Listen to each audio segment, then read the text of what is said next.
What's up, guys? Welcome to your 127th Android tutorial for the new Boston.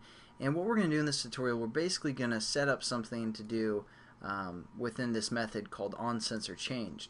But before we do that, let's set up some variables that we're going to use, and they're going to be float types. So we're going to say float x, float y, and float sensor x and sensor y.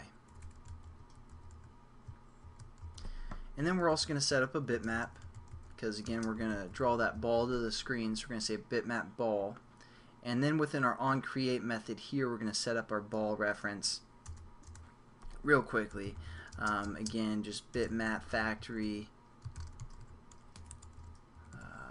dot decode resources or resource, and then get resources, and also whichever ID that we want. So we're going to say r.drawable.greenBall, and we have our bitmap set up.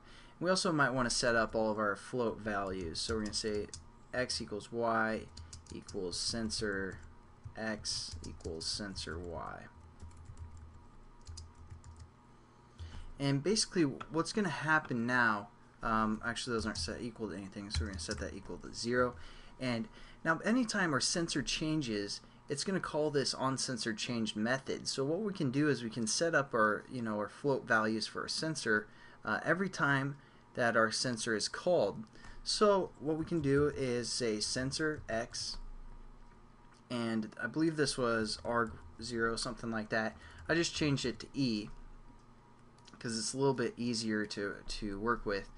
Just sensor event is being passed in, so we get an event and we can refer to that event and get the value.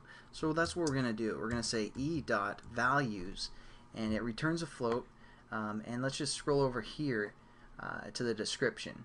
And if we refer to the value 0, that's going to give us pretty much the x-axis, the direction of the x-axis, and the y is going to give us the direction of the y-axis, and I'm sorry, the 1 is going to give us the direction of the y-axis, and the 2 is going to give us the direction of the z-axis.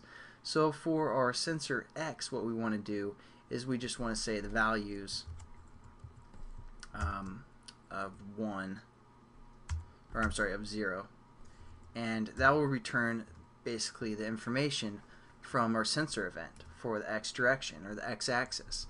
And then again, we're just going to say sensor y is equal to e.values,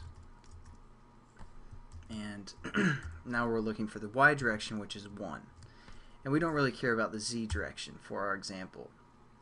And also another thing that we can do is we can even delay this even longer, because even though we set it equal to be a normal delay sensor, we can even delay it a little bit longer by just adding a thread sleep method to like 1000, or not 1000, like 16. 16 is about 60 frames per second, and then we're just going to add a try and a catch around this sleep method here. So that will kind of save us some processing speed, so it's not checking every time our sensor even slightly moves.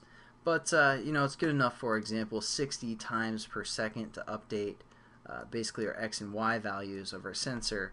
That's pretty good. So there we go, guys. That's pretty much it for this tutorial. Just kind of learned about anytime a sensor changes, it's going to call this method. We're going to redefine this sensor x and sensor y. So I'll catch you guys in the next tutorial. Have a good one.